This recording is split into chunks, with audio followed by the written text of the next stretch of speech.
vous, c'était donc hier soir à l'Hampstead Park de Glasgow, un des temples du football européen. 85 000 personnes, record de recettes battues pour ce match entre le Celtic de Glasgow qui joue en maillot blanc à gauche et l'Ajax d'Amsterdam, maillot sombre, avec son numéro 14, qui n'est autre que le jeune avançant Johannes Cruyff dont nous parlons il y a un instant. Nous sommes ici au milieu de la deuxième mi-temps et vous avez vu le score 0-0. Il y a une ambiance étonnante à Glasgow.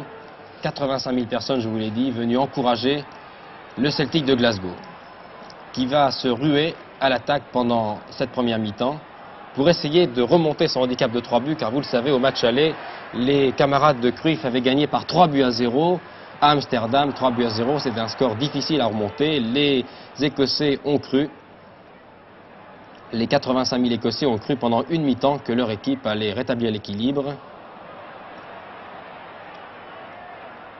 Il n'en a rien été. Je vous le rappelle, on joue depuis 27 à 28 minutes, le score 0-0 et les joueurs de Glasgow vont marquer le premier but, l'unique d'ailleurs de ce match. Voici Gemmell, le numéro 3.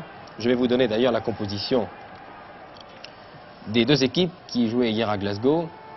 Pour l'équipe d'Ajax, maillot sombre, qui attaque ici par Kaiser, que vous avez vu marquer un but superbe pour le concours. Stuit, Surbier, Vazovic, Usov, Troll, Rinders, une faute ici. Nickens, Muren, Vart, Cruyff et Kaiser.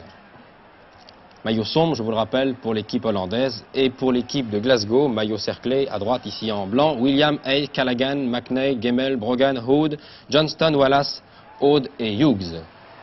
Je vous demande de ne pas relâcher votre attention, car le but marqué par les Écossais ne va pas tarder. C'est un but marqué par l'ailier Johnston, le petit ailier, un des plus petits joueurs européen et même du monde. Il mesure seulement 1,62 m, mais il est petit par la taille mais grand par le talent. Il va le prouver dans une seconde en se faufilant. Regardez bien. Coup franc tiré par Callaghan, 29e minute. Tête de la défense d'Ajax. La balle revient. Johnson se faufile et réussit à glisser la balle hors de portée du gardien de l'Ajax, Stuy. On joue depuis 29 minutes. Nous avons enregistré une deuxième fois ce but. Regardez. Toute la défense hollandaise est là, mais Johnson réussit tout de même à trouver l'ouverture. Et voilà, le gardien est battu. 29e minute. Johnston est ravi, les 85 000 supporters du Celtic aussi. Et à cette minute, les Écossais pensaient vraiment qu'ils allaient balayer, mais oui, pourquoi pas, les champions de Hollande, comme ils l'avaient fait devant, et c'est un mauvais souvenir, devant Saint-Étienne, champion de France, il y a quelques années. Et si les joueurs de Saint-Étienne regardent cette émission avec nous, ils me comprendront, car il est très très difficile de gagner à Glasgow. L'ambiance est vraiment étonnante. Les 11 joueurs sont portés par leur public pendant 90 minutes. Public de supporters inconditionnels. 1-0.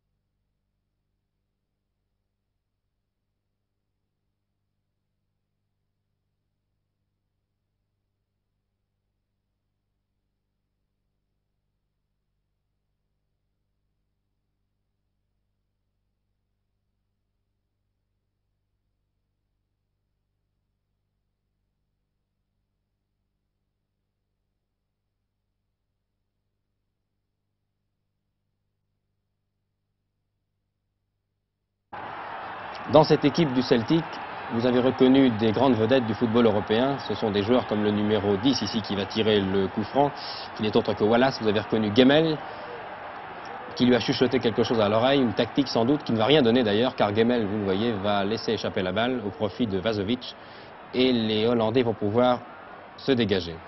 Dans cette équipe du Celtic de Glasgow, outre Johnston, il y a Aude, Hughes, Wallace, Callaghan et autant de joueurs solides, rugueux, qui pratiquent un football typiquement britannique. Vous avez remarqué depuis le début de ce reportage que les contacts sont très violents. Le numéro 8, ici, c'est Hood. Les joueurs du Celtic ne sont pas très athlétiques, mais ce sont des footballeurs britanniques par excellence, c'est-à-dire qu'ils luttent pendant 90 minutes, mais ils ont trouvé à qui parler avec les joueurs d'Amsterdam qui se défendent, vous le voyez, avec beaucoup d'énergie, beaucoup de sang-froid. C'est Cruyff qui n'est pas content et qui discute avec l'arbitre que vous connaissez également. L'arbitre, c'est Monsieur Lobello, l'homme en noir, qui va peut-être apparaître dans un instant sur cet écran. Arbitre italien, un des meilleurs arbitres du monde, qui a arbitré tous les grands combats européens de ces dernières années. Discussion, et c'est un coup franc accordé aux Écossais, qui vont dégager par Hay, l'arrière droit. Je vous rappelle que l'équipe de Glasgow, vous le savez peut-être, est actuellement deuxième du championnat d'Écosse derrière Aberdeen. En effet, les joueurs d'Aberdeen sont passés en tête à l'issue de la 25e journée. Johnson qui attaque ici. Regardez, il n'est pas grand, mais une technique étonnante, très rapide. Il a servi ici un de ses partenaires, récupère la balle. Et il obtient d'ailleurs, je crois, un coup franc qui va être tiré par Wallace, qui va donner à Johnson. C'est Kaiser, qui est un des grands vainqueurs du concours de cette semaine, grâce à son but marqué au cours du match aller sur cette passe de Cruyff. Wallace cherche une tête, peut-être celle de Ho, de Hughes, l'ailier gauche, et non, c'est une tête hollandaise, celle de Hulshoff. La pelouse était en parfait état, température printanière, il faisait beau hier en Écosse, toutes les conditions étaient réunies. Et le match a tenu ses promesses, un match rugueux entre deux équipes qui ne se sont jamais laissées faire. Et vous allez remarquer au fil des minutes le sang-froid, le calme, le métier, l'expérience des défenseurs d'Amsterdam. Qui, je vous le rappelle, ici c'est Gemmell, le grand arrière écossais. Les joueurs d'Amsterdam, disais-je, qui ont, il y a 2 ans, participé à la finale de la Coupe d'Europe, ils furent battus, et qui cette année encore accèdent aux demi-finales.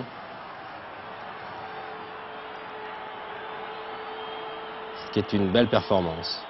Un joueur au sol, un joueur hollandais, Monsieur Lobello vient se renseigner.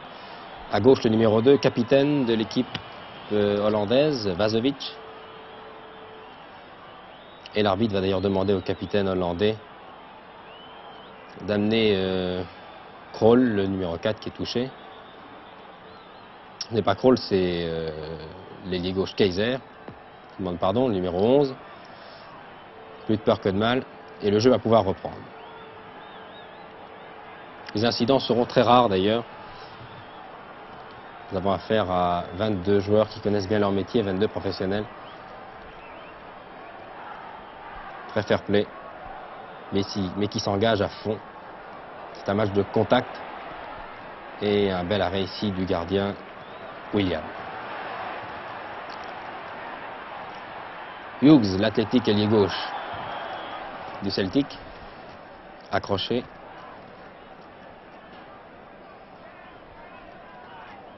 Je vous disais au début de ce reportage qu'il est très difficile de gagner à Glasgow. Et les équipes qui ont réussi à avoir un petit but d'avance sur cette pelouse ont eu beaucoup de mal à regagner les vestiaires. Vous voyez comme les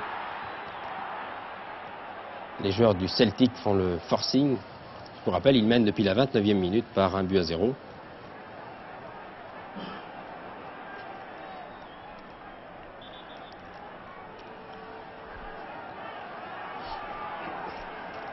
Et c'est sans doute la période la plus difficile pour la défense d'Amsterdam. Gemmell qui garde un très mauvais souvenir de cette finale il y a 2 ans au stade San Siro à Milan.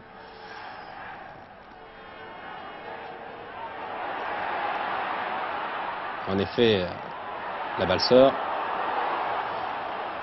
à la limite et le gardien Stui a pu dégager. Gemmell avait en effet coûté la victoire à son équipe à l'issue d'une maladresse.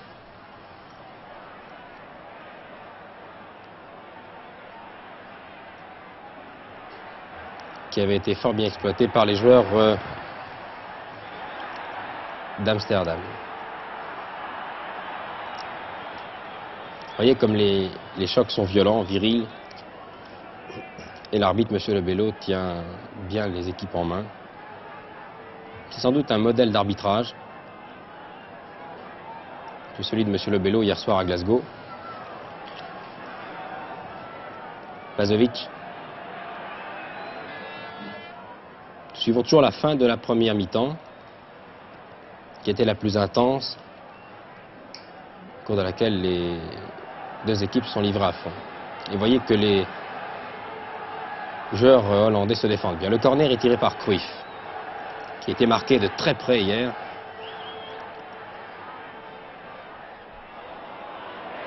Et un bel arrêt du gardien du Celtic, William. Contre-attaque amorcée par Hughes.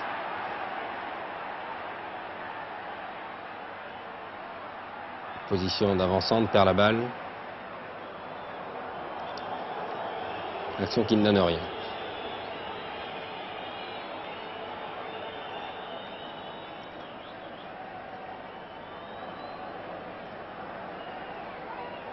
Nous ne savons pas encore, bien sûr, contre qui les joueurs hollandais joueront en demi-finale, mais je vous rappelle qu'une équipe grecque est qualifiée, l'Étoile Rouge de Belgrade également, l'Atlético de Madrid. Vous avez pu remarquer les numéros des joueurs hollandais. Était-ce une ruse stratégique, toujours est-il, qu'ils n'avaient pas leur numéro habituel? Ces attaquants de l'Ajax, puisque Nikens avait le 12, Cruyff le 14.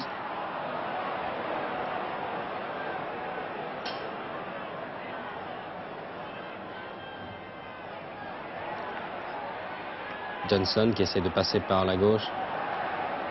Très accrocheur. Et bousculé. Obtient un coup franc. Gemel pour Johnston.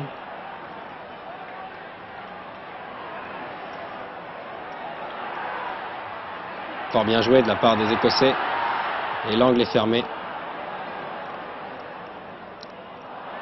Et Krol va maintenant pouvoir a pu stopper l'attaquant écossais. C'est une touche. Vous voyez, la défense d'Amsterdam tient bon.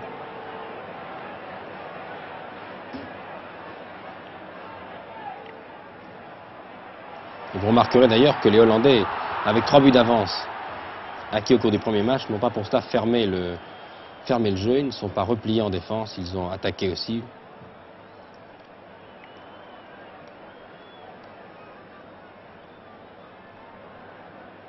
Ils ne se sont jamais affolés, à l'image de leur capitaine Vazovic qui tire ici ce coup franc.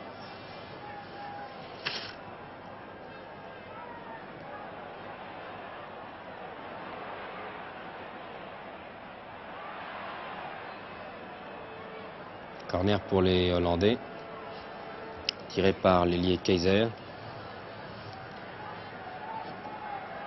que nous avions vu il y a 3 ans au stade de Colombes au cours du match Amsterdam-Benfica.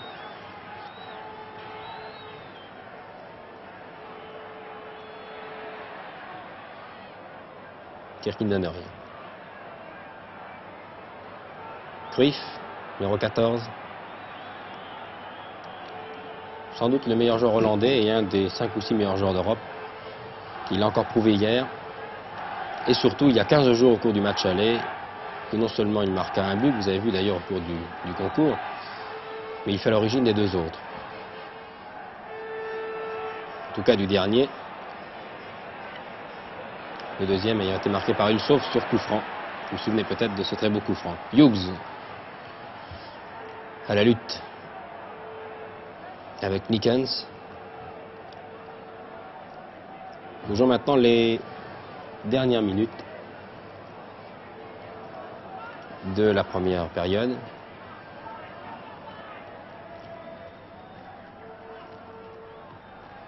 Les Écossais essaient de trouver l'ouverture. Un tir ici, contré.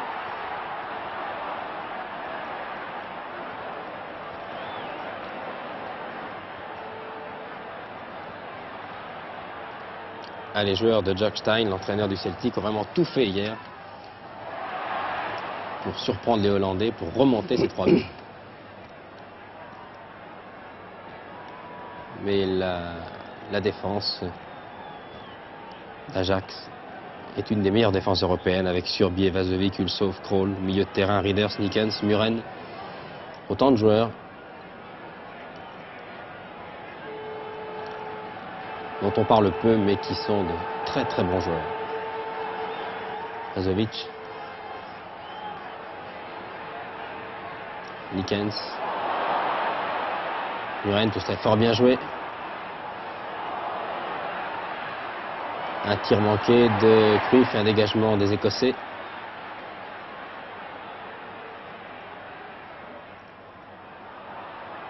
Donc les joueurs luttent sur toutes les balles, c'est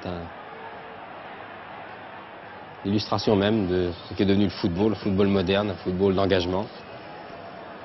Les dernières minutes. C'est un football qui ne donnera peut-être pas satisfaction à ceux qui aiment la dentelle, qui préfèrent peut-être le football sud-américain, mais c'est en tout cas le football 1971. Football britannique, football pratiqué par Liverpool, je l'ai vu il y a 15 jours, et aussi par toutes les équipes anglaises.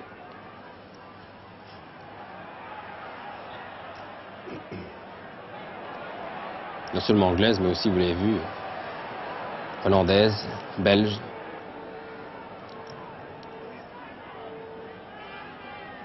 C'est un peu un football de combat qui exige une condition physique étonnante.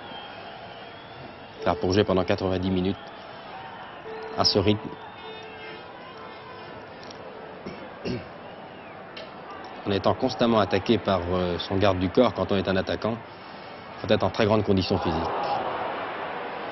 Gemel, qui a complètement manqué cette reprise, qui se précipite pour remettre en jeu, mais la touche est une touche hollandaise.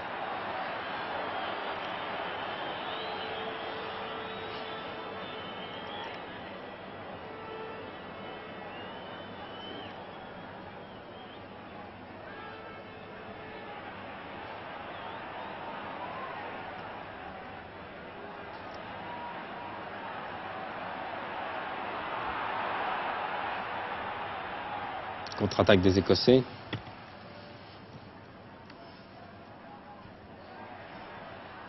Vous avez remarqué que le public ne lâche jamais son équipe, ne serait-ce qu'une minute. Chaque fois que les Écossais pénètrent dans le camp adverse, les 85 000 personnes vibrent, c'est important. Attaque des Hollandais. Regardez, c'est peut-être une des plus belles occasions hollandaises. Le montant renvoie. Muren est désolé. Vous voyez que les Hollandais n'ont pas été toujours dominés.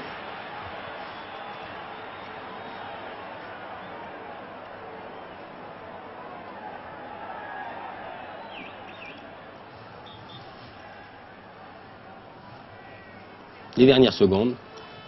Monsieur Lebello va siffler la mi-temps dans quelques instants.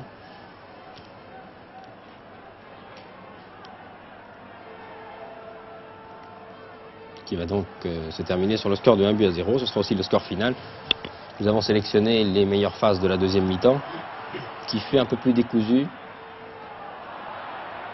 Les Hollandais gardant un peu la balle après 15 à 20 minutes de jeu, ce qui est de bonne guerre. Les joueurs d'Amsterdam savaient qu'ils étaient pratiquement certains de disputer les demi-finales, alors ils n'ont pas pris de risque.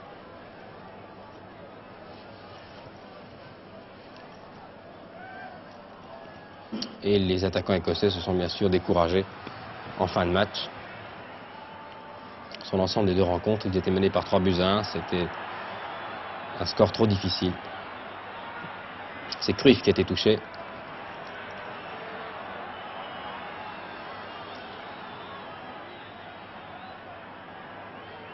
Monsieur Lebello a consulté son chronomètre.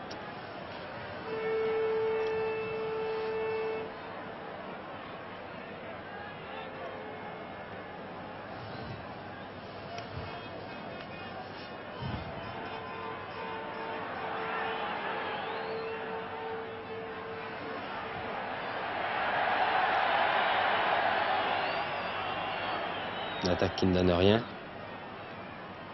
Toujours dans les dernières secondes. Belle talonnade. Et un tir encore qui frappe le montant du gardien, de la cage du gardien écossais. Vous voyez qu'avec un petit peu de chance, ce sont les Hollandais qui auraient dû mener par 2-1. Toutes leurs contre-attaques ont été dangereuses, bien construites, même s'ils ont été dominés territorialement au cours de cette première mi-temps par une équipe écossaise. Voilà, c'est la mi-temps. Une équipe écossaise qui était persuadée qu'elle pourrait remonter le courant.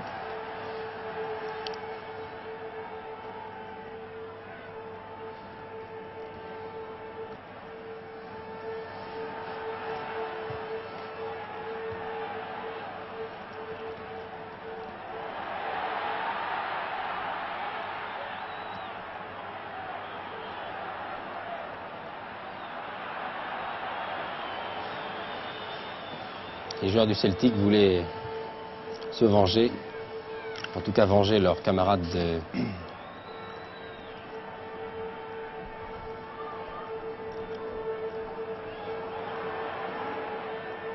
ou plutôt faire payer leur défaite de l'année dernière par adversaire interposé, puisque vous le savez, le Celtic fut battu par Feyenoord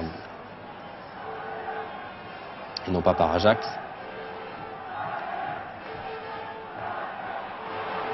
La Hollande, qui est pourtant un petit pays, a en effet la chance d'avoir deux très grands clubs, Feyenoord de Rotterdam, Ajax d'Amsterdam. Feyenoord a non seulement remporté la Coupe d'Europe l'année dernière, mais aussi la Coupe intercontinentale, en battant, vous vous en souvenez, sans doute Estudiantes, un club qui avait fait bien des misères à Milan et à Combine il y a 2 ans.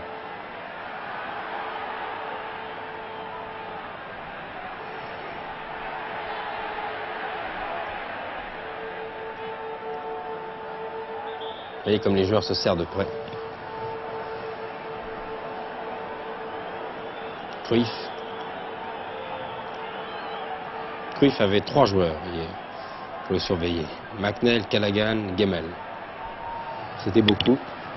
Il n'a pas empêché le longiligne avant-centre hollandais de donner de très bonnes balles à ses partenaires. Regardez-le encore ici. Filé à toutes jambes sur l'aile gauche. Il est poursuivi par ses 2 gardes du corps et il va manquer son centre du pied droit, que William a pu capter très facilement.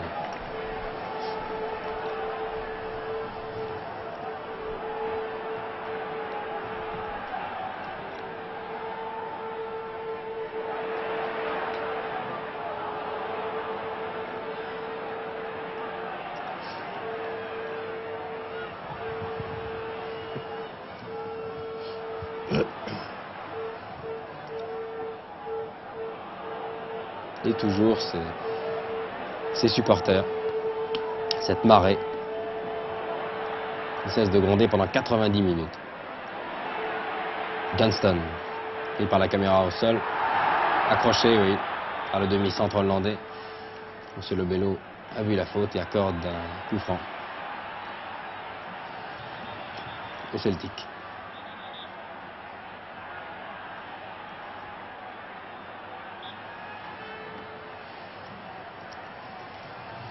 Voilà.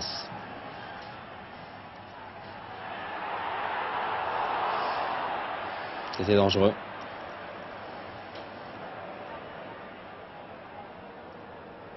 Très athlétique le gardien Stui, gardien d'Amsterdam.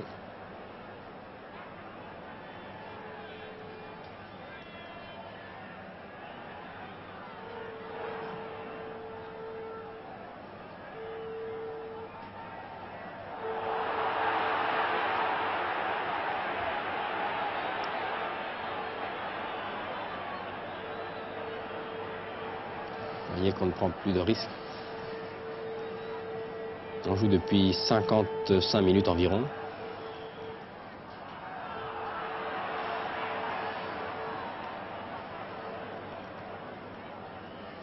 L'arbitre, M. Lebello, pour ceux que ça intéresse, a sifflé près de 50 fautes dans ce match. Entre 40 et 50 coups de sifflet.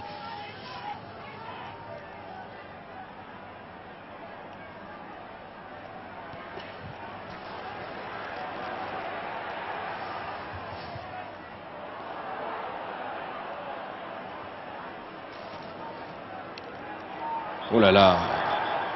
C'est une faute sur Kaiser, l'ailier. Il y a eu plusieurs règlements de compte à l'intérieur de ce match. Car les Écossais avaient encore en travers de la gorge leur défaite il y a 15 jours à Amsterdam, 3-0. À la suite d'un match extraordinaire.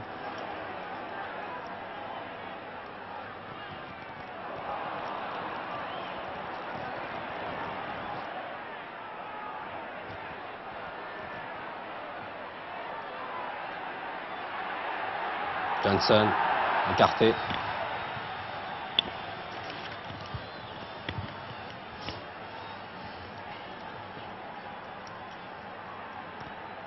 Johnson, un des joueurs les plus populaires du football écossais, qui joue depuis plusieurs années à Glasgow.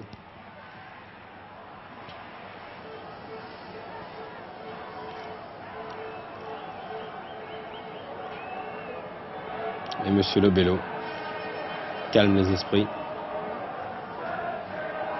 Il faut un certain courage pour arbitrer dans cette fournaise de Glasgow. Monsieur Lobello est un arbitre d'expérience qui est italien.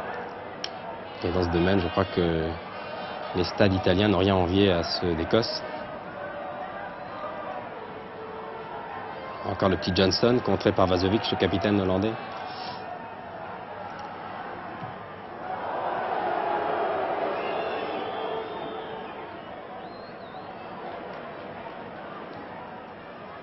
Tous de très bons techniciens, ces joueurs écossais.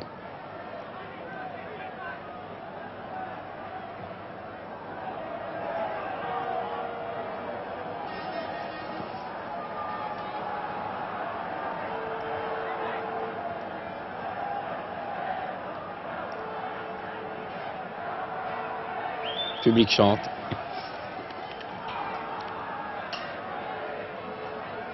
Non. Alors, si vous avez l'occasion d'aller une fois en Écosse, allez voir un match entre les Glasgow Rangers et le Celtic de Glasgow, par exemple. Un spectacle que vous n'oublierez pas. Le public qui soutient son équipe, qui chante. Et avec notre camarade Charles Gérard, nous nous souvenons de ce match entre Glasgow et Saint-Étienne, il y a quelques années, un match de Coupe d'Europe. Pendant une mi-temps, le public avait scandé tout le répertoire des Beatles. C'est assez impressionnant. Et voilà, 1-0